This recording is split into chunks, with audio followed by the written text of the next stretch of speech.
Hola, soy la Basmati de nuevo con vosotros. Hoy sentada en el suelo, cada vez lo voy a hacer de manera distinta. Mirad, es que hoy tenía ganas de hablaros de la ruta de la seda y no sabía desde dónde abordarla, así que voy a intentar hacer un resumen porque de la ruta de la seda se puede decir mil cosas. Yo voy a hablar un poco desde la perspectiva de Marco Polo. Ay, voy a acercar la mesa. Solamente deciros que la ruta de la seda es una ruta que era conocidísima y utilizadísima, pero ya desde el Paleolítico. Y antes de ser ruta de la seda, era ruta del jade. Ya sabéis que el jade es muy apreciado en China. Solamente deciros una cosa. Esto se pensaba que era una denominación que había hecho un alemán en el siglo XIX, pero después he visto que no era así, que realmente el título de Ruta de la Seda ya estaba desde el siglo II antes del nacimiento de Cristo, o sea, que tiene como 2200 años solamente y seguramente muchísimo más.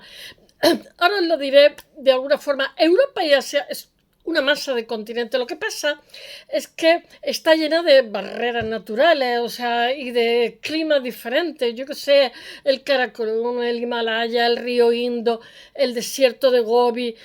Para llegar a China, pues a la ruta de la seda, pues tenías que pasar trozos que eran de Siberia, que estaban helados. Y había también otras zonas que estaban totalmente que eran esteparias, porque por ejemplo la Anatolia turca es esteparia. Yo estuve viendo un caravasar cada 50 kilómetros que estaba restaurado, muy bien restaurado, muy respetuoso con la restauración. Cada 50 kilómetros había un caravasar. Entonces los 3 primeros días eran gratis y podías dejar tus animales comiendo, te daban comida y tal. Pero bueno, ya sabéis que en los negocios las cosas gratis hay que recelar de ellas porque era como una especie de mal, de centro comercial, ¿no?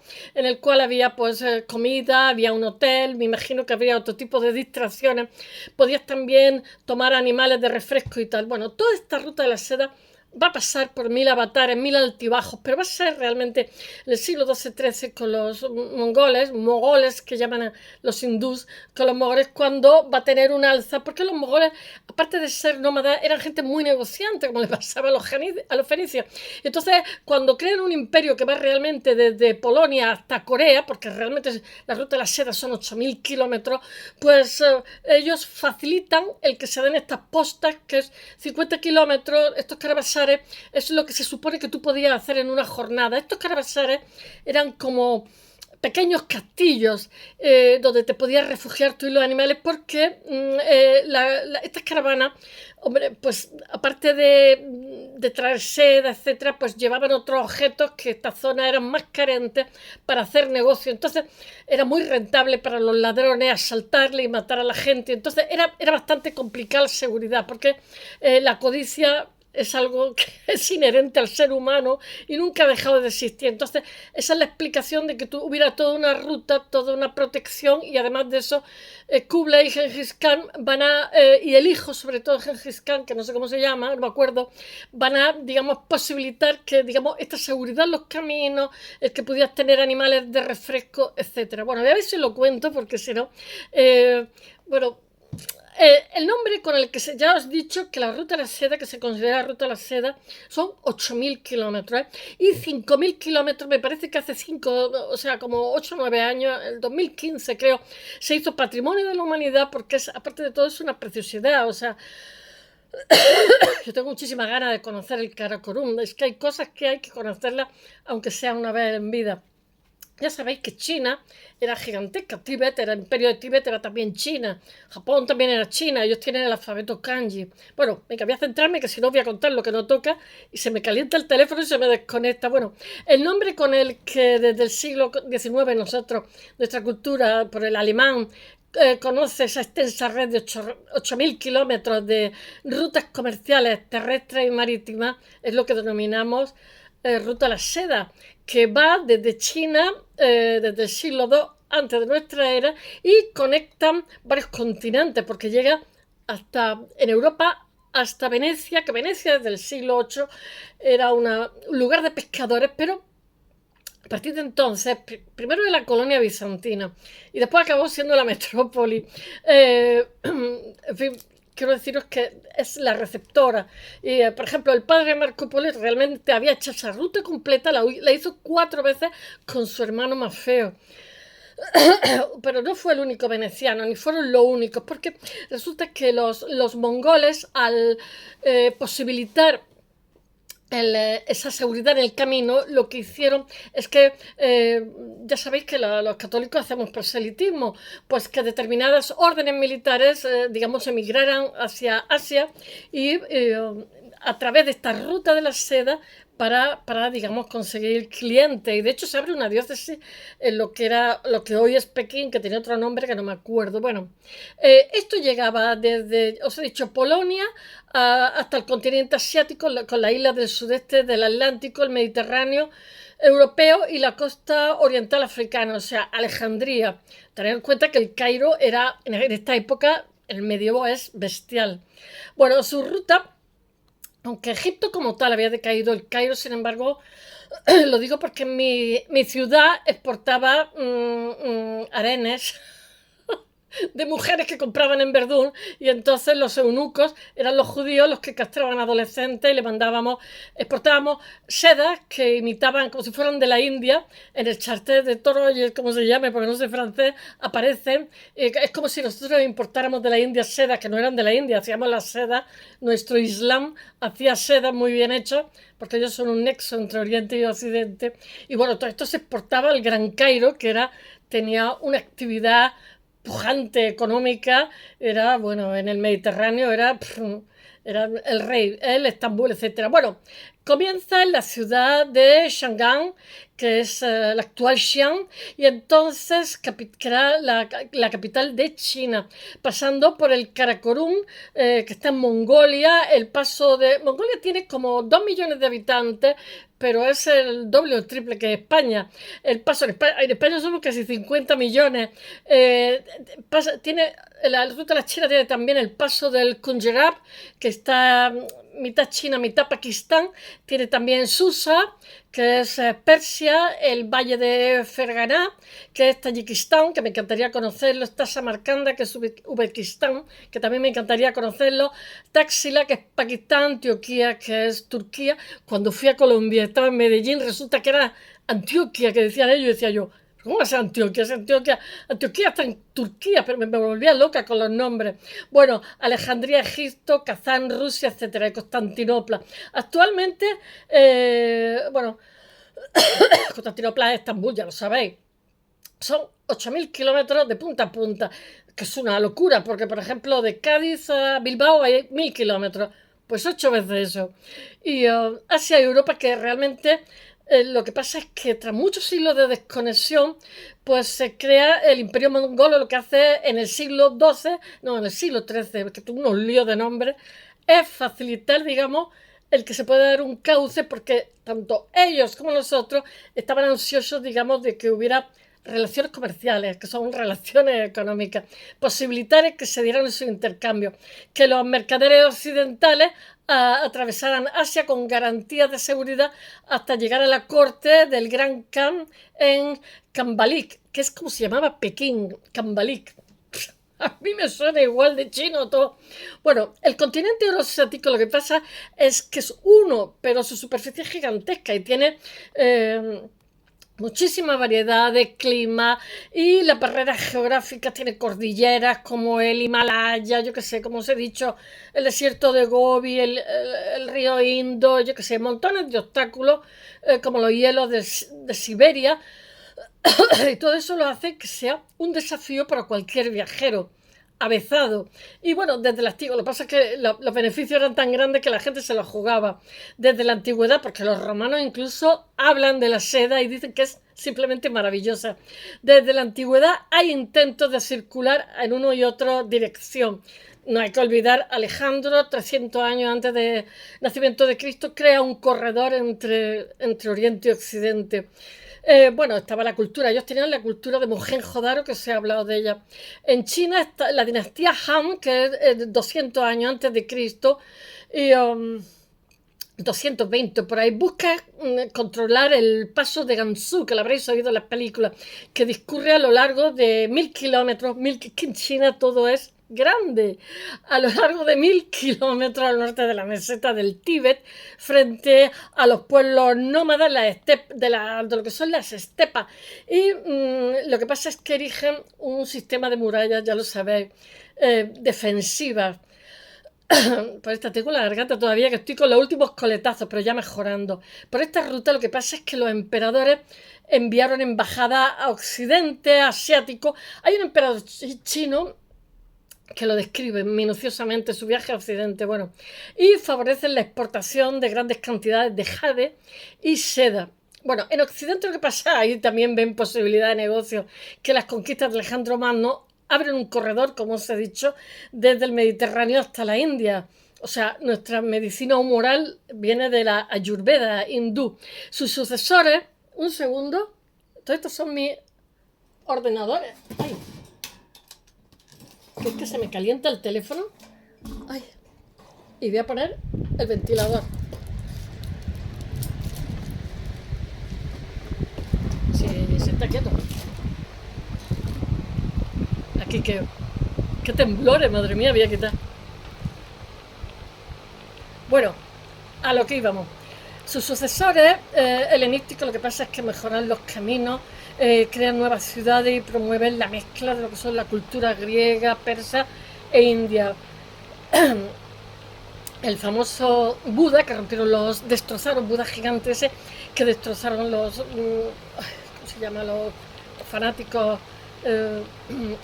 Pues ese era, Buda se había muerto hace 200, 300 años y se representaba con una silla vacía, así como muy poéticamente, muy orientales.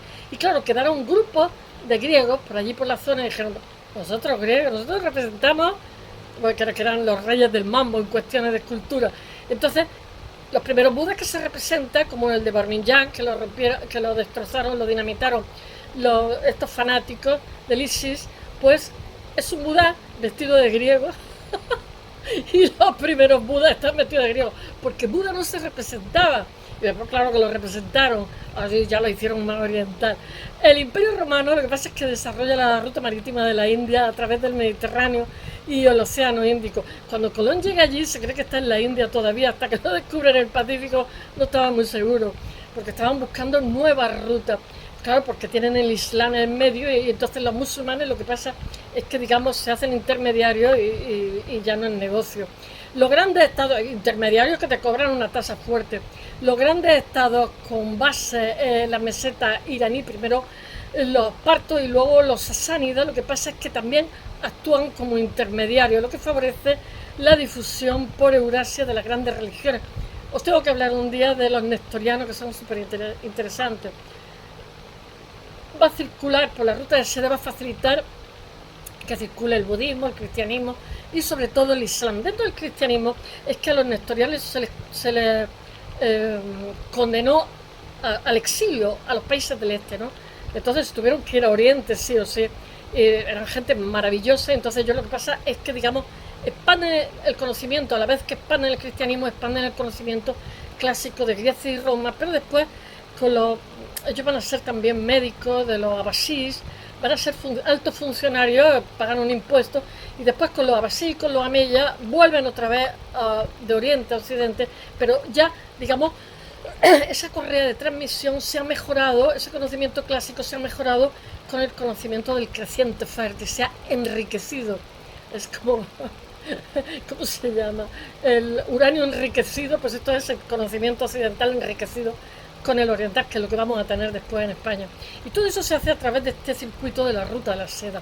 Bueno, esta rápida difusión del Islam por los siglos 7 y 8, que realmente empiezan en el sexto, es lo que desconecta el occidente europeo con la ruta de la seda, pero que después se vuelve a reconectar en las cruzadas, pero que se vuelve a cortar, bueno, con varios siglos de control islámico. En el siglo XII lo que pasa es que las cruzadas son un primer intento de la Europa feudal de reconectar esa antigua ruta de la seda, pero la plena reincorporación de Occidente europeo al gran eje comercial euroasiático solo es posible un siglo más tarde gracias a un pueblo nómada situado en el extremo opuesto del continente euroasiático, que son los mongoles, como os he dicho, que llegan liderados por Genghis Khan, que me parece que era nieto de Kublai, creo.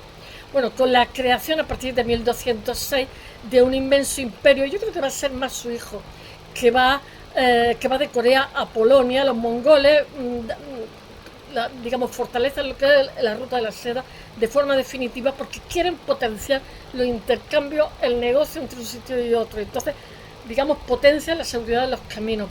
Por primera vez es posible recorrer esa vía de comunicación en su totalidad entre cualquiera de sus puntos. Los mongoles lo que pasa es que mejoran los caminos, constituyen puentes y se preocupan bastante por mantener lo que son las estaciones de posta, como os he dicho, con víveres, caballos de refresco para los viajeros, para que puedan cambiar el animal.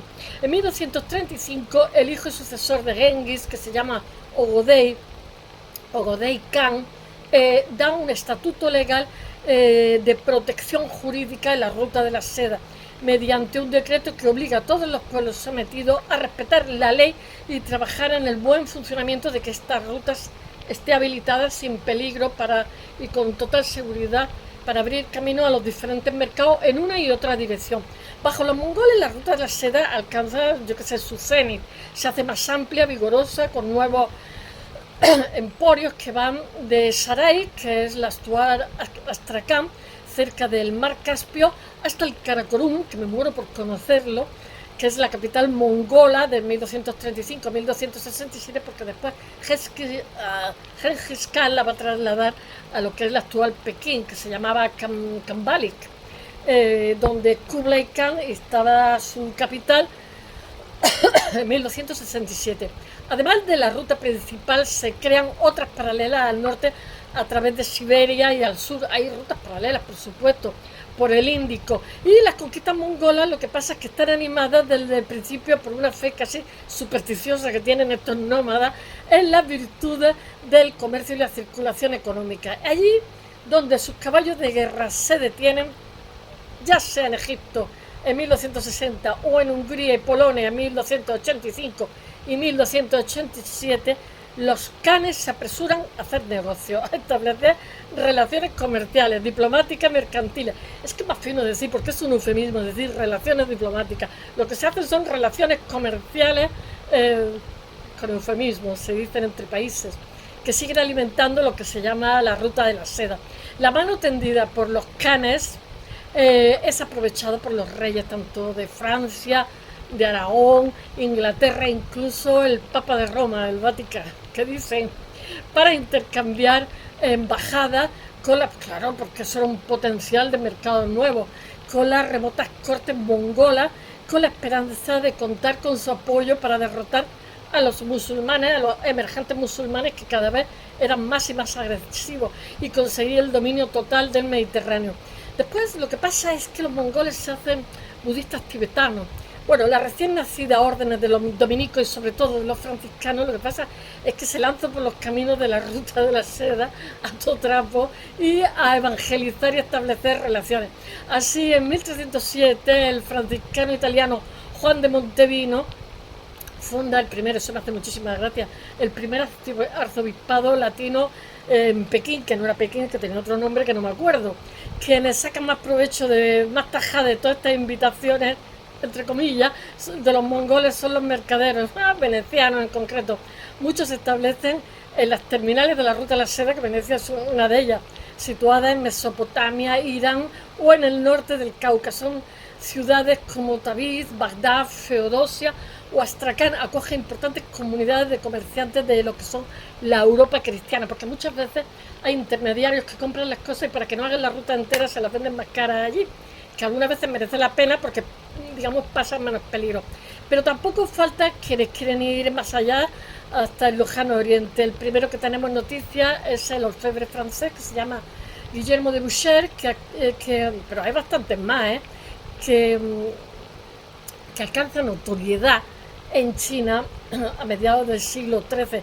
¿Qué aventura? Porque mirad, esa China, en aquella época, 8.000 kilómetros, en condición de siervo de una de las nueras de Genghis Khan. El padre y el tío de Marco Polo, que eran Niccolo y Maffeo, llegan a ir 4 veces, hacen la ruta completa, la ruta de la seda. Marco Polo fue la segunda, la dejaron allí, allá te la apañen, entre 1260 y 1290. Otro mercader veneciano es Pietro de Lucalongo, que acompaña a Juan de Montecorvino en su viaje a la corte del Gran Khan. Allí logra buena posición económica porque cuando vuelve en 1305 regala a Montecorvino, su pueblo, el terreno para una iglesia con capacidad para 200 personas, o sea que vino como los indianos, cargado de oro. En el siglo XIV se mantiene la presencia europea en China. Se sabe que en 1341, tengo que mirar alguna fecha, que todavía no me lo sé, Caterina Bilioni, eso lo encontraron en el siglo pasado, el siglo XX, que era esposa pariente de un mercader genovés, tiene un entierro suntuoso y deja una lápida en latín, allí en China, en Jiangsu, en el este de China. Claro, pues la gente no volvía, muchos se morían por el camino. Y dejó una lápida redactada en latín que se descubre a mediados del siglo XX. Y después hay otro mercader genovés que se llama Andaló de Sabiñones, que es enviado de regreso a Europa en 1336 como embajador del Gran Khan ante el Papa. Y el Papa me parece que le regala un caballo, algo así, porque un caballo grande, porque los mongoles son muy buenos jinetes, pero sus caballos son muy chiquititos. Eso lo vi también en Colombia, los caballos muy chiquitinos. Yo me creía que todos los caballos eran iguales de tamaño, pero después me he dado cuenta que los caballos portugueses y nuestros caballos árabes, los cartujanos son grandísimos al lado de esos caballillos chiquitillos. Bueno, en respuesta al Papa, lo que pasa al pontífice, lo que hace es que le envía con el florentino Giovanni de Marignoli, un caballo negro, un alazán negro, como obsequio al Gran Khan, que por su tamaño, aquellos se quedan como pasmados.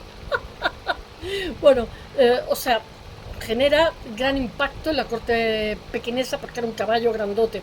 La reincorporación de Europa a la ruta de la seda tiene una enorme, pues les gustaban porque eran fantásticos jinetes, lo siguen siendo hoy. Los niños pequeñitos montan a caballo, yo creo que antes de aprender a andar. Bueno, hay una enorme repercusión en el mundo occidental con todo esto. Económicamente, el impacto de la ruta de la seda en las ciudades portuarias del Mediterráneo, Venecia, Génova, Pisa, Marsella, Barcelona, bueno, es fabuloso, como pasa también con América, ¿no? Porque no para de llegar lapislázuli y gemas, sedas, de todo aquello, bueno, cambia las modas, influye en el arte, etcétera, etcétera.